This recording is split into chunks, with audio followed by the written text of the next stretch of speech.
Hello and welcome to yet another Outside Inside Star Citizen, this show where we talk about what we saw or we watch together inside Star Citizen and we comment on it, or I comment, and like you can comment down in the comments or in the chat while this video is premiering. So today we're going to be talking about the cargo refactor and Rastar, and I don't know why we're talking about Rastar because it's not even close to being released, and they showed it to us like 2 years ago, or actually a year ago, or like 2 Citizen Cons ago, and we already know what it is. It didn't really make that much progress, so whatever. Let's roll the intro and let's watch Inside Star Citizen together. Hello, my name is Grumpy.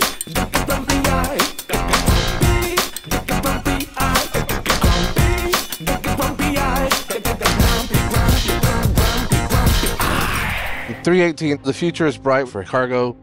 We're moving away from the simplistic implementation that we had before into something that's more of a real simulation.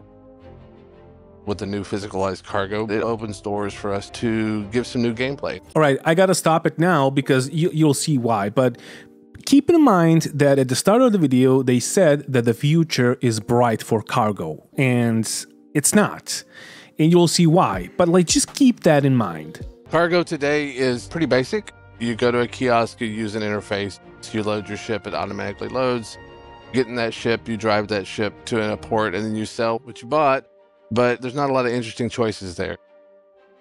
With the current implementation, whenever we designed it, we did not have the tractor beams that we have now.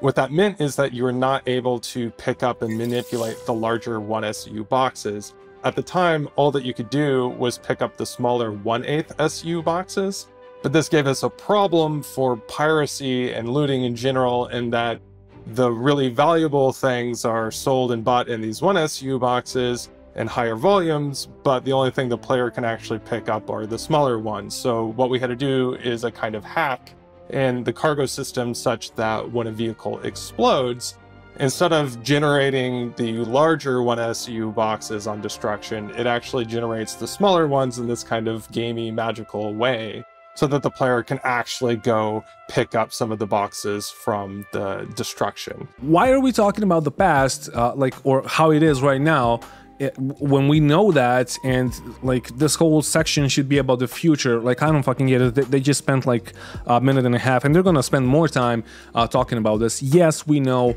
once you destroy a ship, it's gonna like drop boxes that are not the same like 1SU boxes that should be inside. It just generates like 10% of what was in the cargo hold, and it drops it.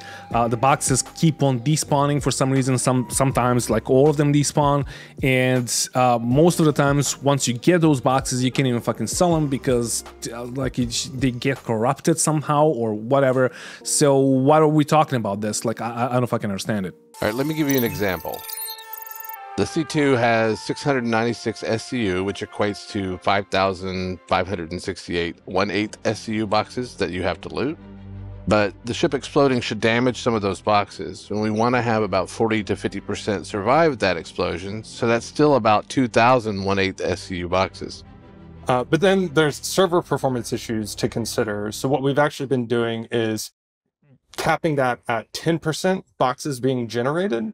However, on top of that, it's an incredibly tedious experience, because now that's, if you were to do the math, about 400 boxes that you have to go pick up, and collecting all of those by hand without a tractor beam. With the new system, we've gotten rid of the 1/8 SCU cargo containers. Everything is 1 SCU cargo containers. So in the case of the C2 with the 696 SCU, that would be 696 1 SCU boxes rather than 5,000 plus. All right, so first of all, we had the tractor beam for quite some time now, and I don't understand why are we talking about this right now. Also, I don't understand why we're talking about this now, because this has nothing to do with the cargo horrors. This has a lot to do with piracy. Also, like as I've said previously, if you destroy a Caterpillar, a C2, whatever, it's gonna like spawn 10, 20 small boxes, most of which are gonna be like corrupted, and they're not gonna work, and like you will not be able to sell them. Now it's gonna spawn like 400 1SU boxes.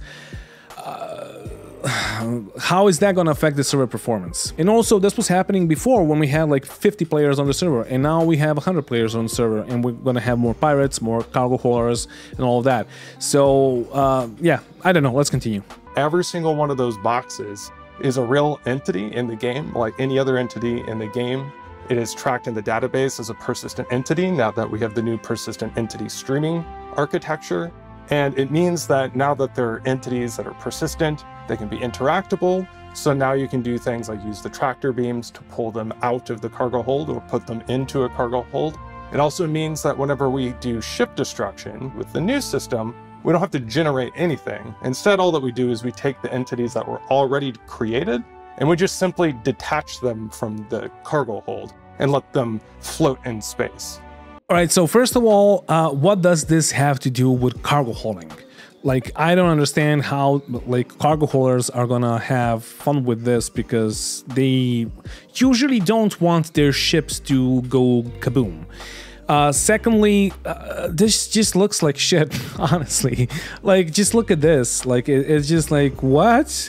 I don't know, like the boxes should be still in the cargo hold, right? And there should, like, they should tumble around, but they shouldn't just like go outside, like no clip through the ship. It's just like, it looks weird. And thirdly, what does this have to do with the cargo haulers? Now, we still want to have some of that explosive destruction. So there's a certain amount of variable amount of that cargo that is destroyed on ship destruction. Actually giving you back somewhere, it's actually 0 to 90%, but that's calculated every time your ship explodes. So what happens then is now we're actually hitting that 40 to 50% number on average. This means that both for players that want to reclaim the cargo that they lost on ship destruction, or for pirates that want to scoop up their ill-gotten gains, then they'll have an easier time to get at it, and there'll be more value there when they try to do so. I mean, just imagine the server performance and the strain on the servers that, like, this thing, like, all the physics that need to be calculated with servers that we already have that are already shit as they are, and then you introduce this. It's just gonna be fucking mayhem. Honestly, I don't know how this is gonna work. Hopefully it's gonna work okay-ish, but honestly, like, seeing this that you're seeing right now on the screen, it's just weird. Honestly, just weird. Like, I know that a couple of patches ago, when they introduced the new inventory system, I spawned like 400 backpacks into an elevator, and they were just like colliding with each other, which completely destroyed the servers. Some servers 30k'd, some of them went down to like 1 tick per second, and it was basically unplayable. Everybody was having like 10 to 15 FPS on the servers, and like the server was just basically dead at that point. Like this, hopefully they have some new mechanic that's gonna fix that, because like calculating physics for this many things is just like a strain on the server, and it's probably gonna work great on a client. It's probably gonna work great in like a single player game, but like in Star Citizen, which is a multiplayer game, and you have 99 other people doing their own shit, it's just gonna be weird, and it's gonna be bad. And also, they made the area too cluttered prompt that you get if you like toss enough, like I don't know, it's up to 10 things in the same spot on the ground, and they did that basically because of me, because I was crashing servers, and they did that in the PTU, so it wouldn't happen in the PU, because like the game will be unplayable, right? Now, I don't know how that's gonna work with this, because there's a ton of things here, and are they gonna despawn, or are you just not gonna be able to drop anything around them? Like, I don't know. Honestly, it does look really nice, like the broken up caterpillar with a bunch of cargo outside of it. It does look really nice and immersive, but like the explosion itself, it's just weird. But yeah, my honest, like, biggest fear is this, like that this is gonna crash servers, or the servers are just gonna be like so low performance that you will not be able to play on them. So yeah, let's continue. There is also the new commodity kiosk flow, which is a step in the right direction for helping you understand what you're buying and what you're selling and what's available at the places where you buy and sell commodities. It's new UI, it's the new building block UI, so it should be a lot easier to understand, and gives you a graphical representation as you're buying and selling of how much space that you have on the ship that you're buying and selling into. All right, so let's analyze this like this, because this is going to be the easiest way to do that. So on the left side, you're going to choose your ship where you're going to like, but still this is going to work only on like ports and stuff like that, where you have more ships. If you took the ship to the to an outpost, you're just going to have one ship there, and like this whole like menu system is just going to be like whatever. Why do we have it? But anyway, it's a cool addition. It's just like a bit nitpicky, but also on like this whole thing, the middle screen is just like useless. Sure, you have a fucking photo of your or 3D model of your ship, and that's it. Like, why do you need that? You just need to know your like the name of your ship, and that's it. You can have much more info here, but yeah, sure, whatever. So supply and demand, this is good. This is like good that they made it. It's easy to click on, and yeah. So let's just see demand, and we have very high demand, and they're buying 4,000 SUs. Yeah, that's fine. That's like that looks like a very high demand.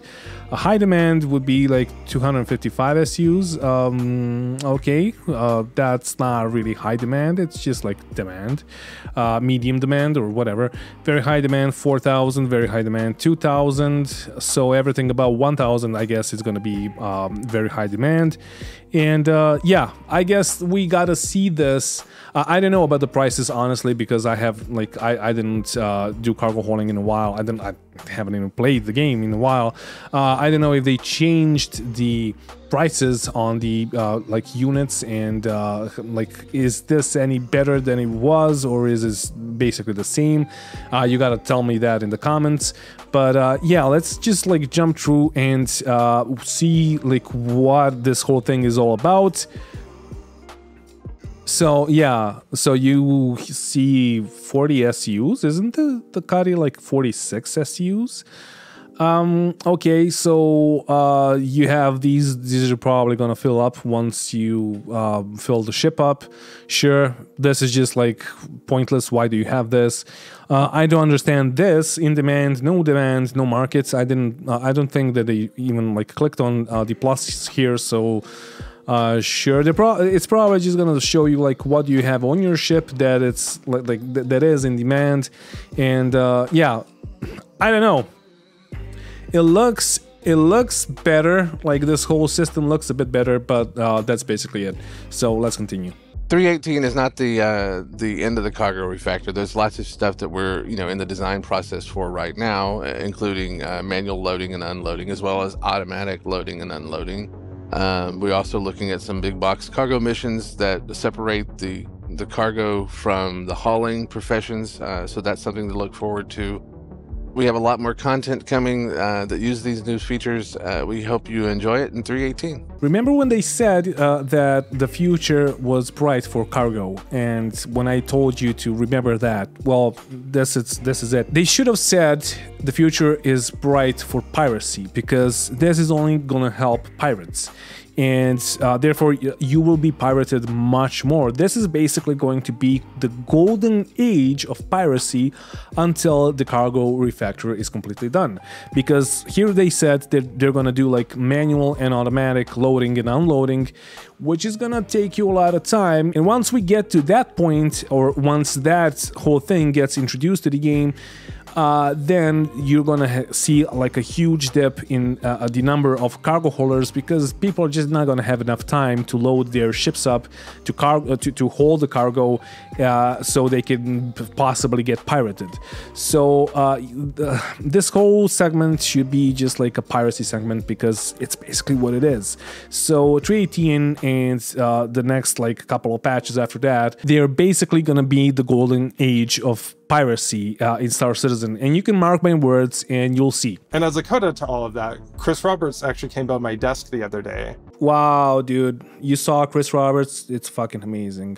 Like the rare sighting of Chris Roberts. Like, why are we talking about him like he's some kind of a god, or like, why are you trying to make Chris Roberts being like a fucking omnipotent being that's like the only thing that's propelling this whole project. He's not. It's you. It's the 800 people that's working in CAG. Like, Chris Roberts is just like the CEO. And honestly, after the last 10 years and the things that he said, like even in the letter of the chairman this year, like most of it is not going to happen. We know it. We know that like we shouldn't trust that man. So why are you trying to promote him? I don't fucking understand it, but let's continue. And we talked about how it was unfortunate that we even have to allow players to lose 40 to 50% of the cargo. And we talked and decided that we would try to come up with an interim solution on our path to physicalized damage that would allow us to leave the husks of ships behind on vehicle destruction instead of just exploding them and erasing all the contents. This would allow players to explore the ships and find the cargo and physically move it off the husks of the ships, rather than just generating a percentage of the boxes on destruction. Excuse me, what? This has to do with salvage, not with fucking cargo hauling and like with that. Honestly, what? Like, whatever. Like every other aspect of Star Citizen's continuing development, the cargo refactor isn't a one drop and it's done kind of feature. And the first implementation, much like persistent entity streaming alongside it in the upcoming Alpha 3.18, is about rebuilding existing functionality within an entirely new foundation that will now set the stage for the persistent universe to reach its fullest potential in subsequent patches to come. All right, so Jared, first of all, you know that we all love you, but also, what the fuck, dude? Like, firstly, you said that there will not be tier 0 implementations anymore, and we're getting a tier 0 again. Sure, fine, I don't fucking care, we don't care, honestly, just give us something. Right after a fucking year of nothing, give us something. And with that said, the entirely new foundation, like, yes, you're talking about PES, sure, but this is like, how many foundations, how many entirely new foundations you're gonna have until you settle on one, until one works for everything that you want to do, and then you're gonna stop introducing any more new and exciting foundations, because like, Jesus Christ, it's been 10 years and you're still working on the foundations, like, and then we have 200 something ships already that you can buy, and like, for what, when the foundations are not there yet? Like, server meshing is not there yet, and now we're gonna talk about Pyro, and I know that we're gonna talk about Pyro for like the 5th year in a row, and for I don't know how many fucking videos and citizen cons and all of that, and again, we're gonna talk about the fucking Pyro, and we're not gonna see Pyro this year when we were supposed to see it for the 4th time now, and we're not probably gonna see it next year, and like, because you're probably gonna need another fucking foundation, but in the meantime you're gonna sell fucking 10 or 20 more ships, etc. Like, what do we... Let's continue. And while we're here talking about new technologies designed to be built upon from one patch to the next, let's chat us up some Rastar, the internal tool that we've been developing now that's currently in use, placing outposts throughout both the Stanton and Pyro systems. The whole purpose of Rastar is to make the thing easier for the devs to place location at the surface of a planet. And in the end, it will be used as the system for player to build their bases. We have Rastar because the previous system, based on prefab, was quite hard to use and not up to scale for the scale and the scope we want for our planet density. Yet another rework, yet another foundation. That's all that I'm gonna say. And yeah, they're gonna talk about us getting Rastar at some point because we're gonna be able to make our own bases and all of that. But that's not gonna happen anytime soon. So, okay, we're just gonna look and see like how their developer tools are progressing, and that's it. Like 10 years in the fucking development, and we're still, they are still working on the dev tools, which is okay. That would be completely fine if they didn't have those before, or if they couldn't buy some like that for themselves. But I guess for Lumberyard or Star Engine, however you want to call it, they needed to make some dev tools of their own. But still, they made them and they just like reworked them like they do with every fucking segment of this game. After 10 years, of course, you're gonna have to do that, but see how slow it is, and then like there's gonna be a rework of the rework and a rework of the rework, like etc. Like fucking hover quads reworked 4 times now. Everything is gonna be reworked, and even the dev tools and even the foundations are gonna be reworked again and again and again. And like, if you're not fed up with it by now, I don't know what to tell you. Like, yes, this is great, but shit, like, I don't care. Honestly, at this point, I don't even fucking care. I just want a playable experience in a game that offers more than it does right now, and that's it.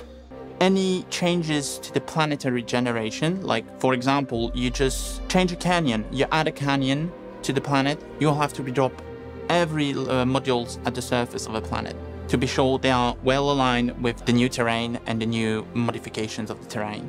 Rastar makes that better by allowing, first of all, the ability to directly follow the modification of terrain topology, so we don't have to refresh anything. Plus, it gives us more granularity and modularity of the locations.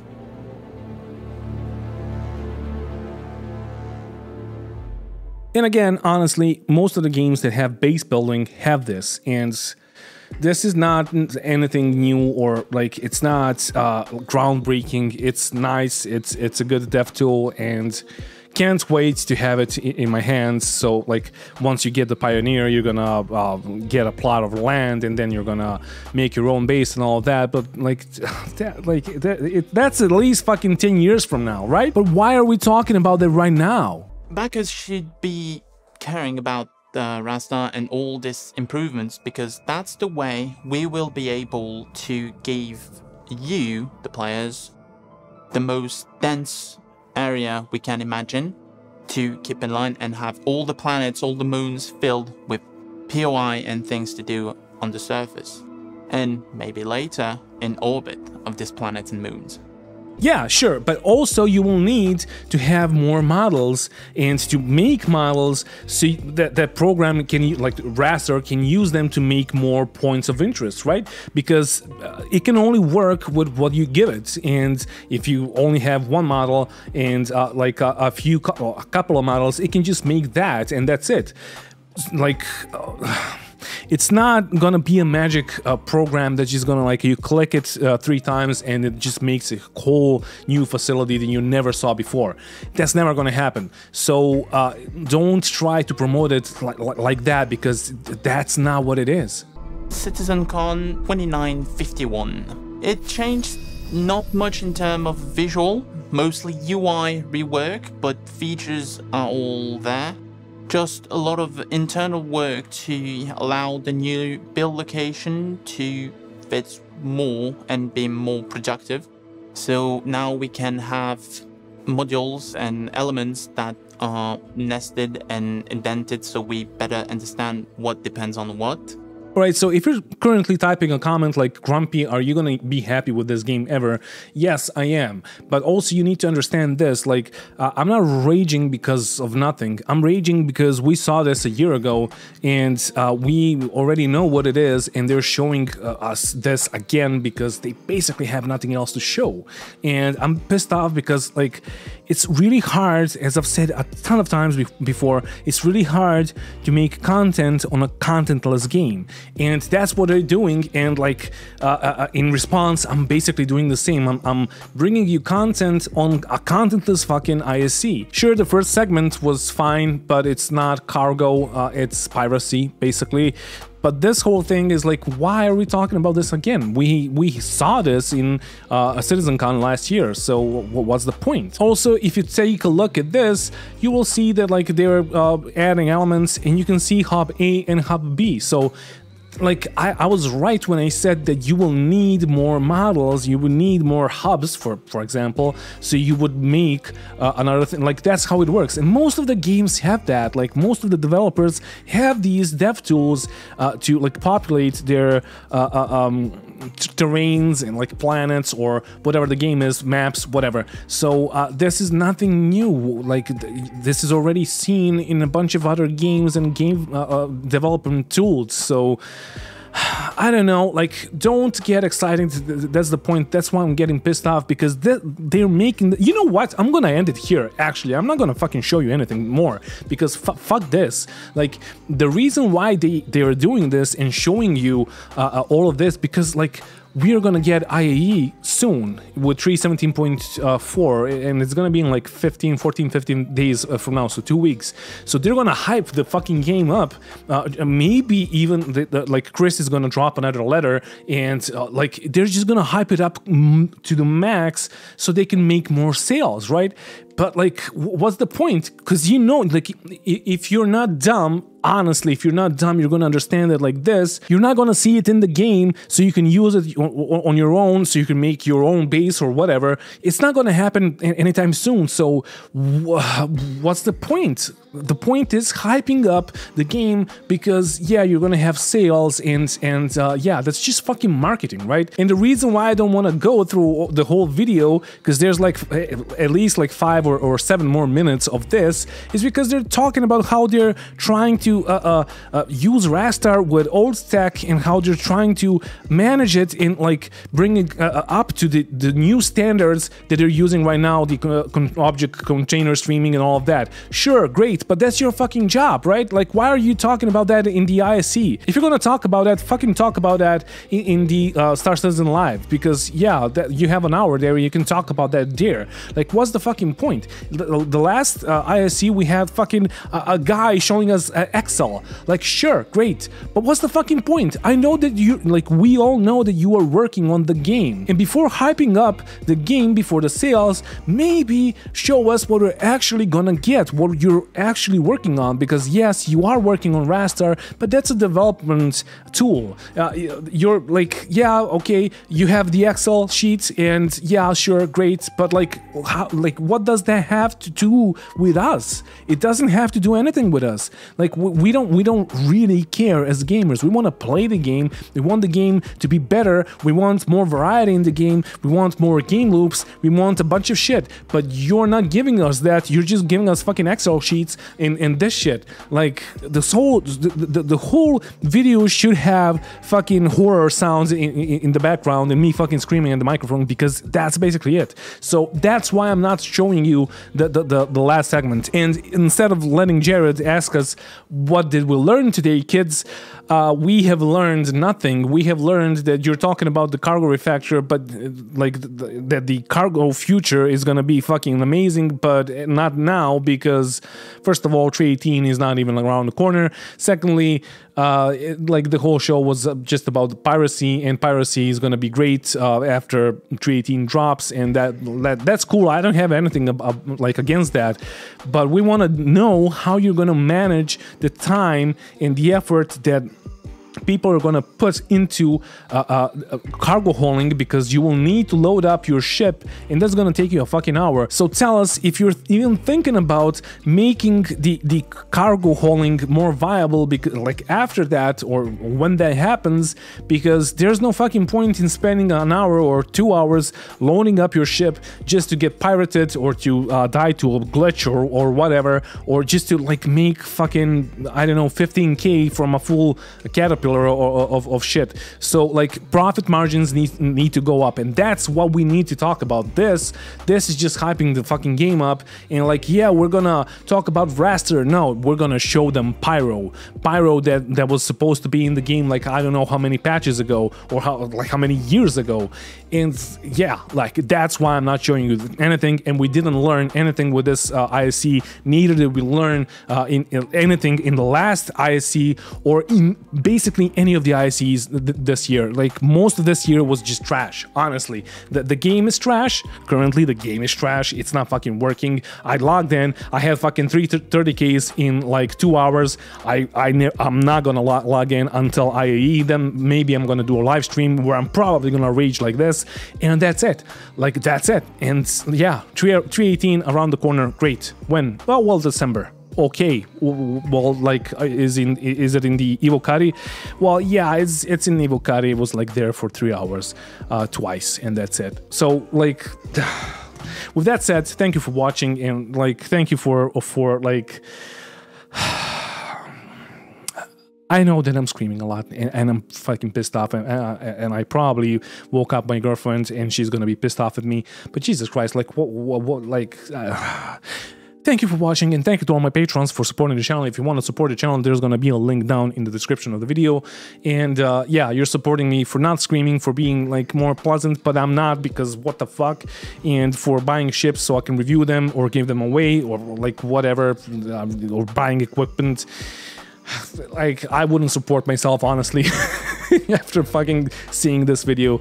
But if you want to support me, there's going to be a link down in the description, and it's a Patreon link, and you can, like, $1 by 100 people, that's $100. That's how it works, basically. So again, thank you for watching, and don't forget to bring a towel when you're trying to space, and mwah, bye. And holy shit, like, I don't know, like, this was more than the last one, right? And I didn't fucking get pissed off last time, but Jesus Christ, I think I'm just like, I'm done. I'm spent with fucking bullshit, honestly. Like, Jesus, bye. I should have ended it fucking hours ago.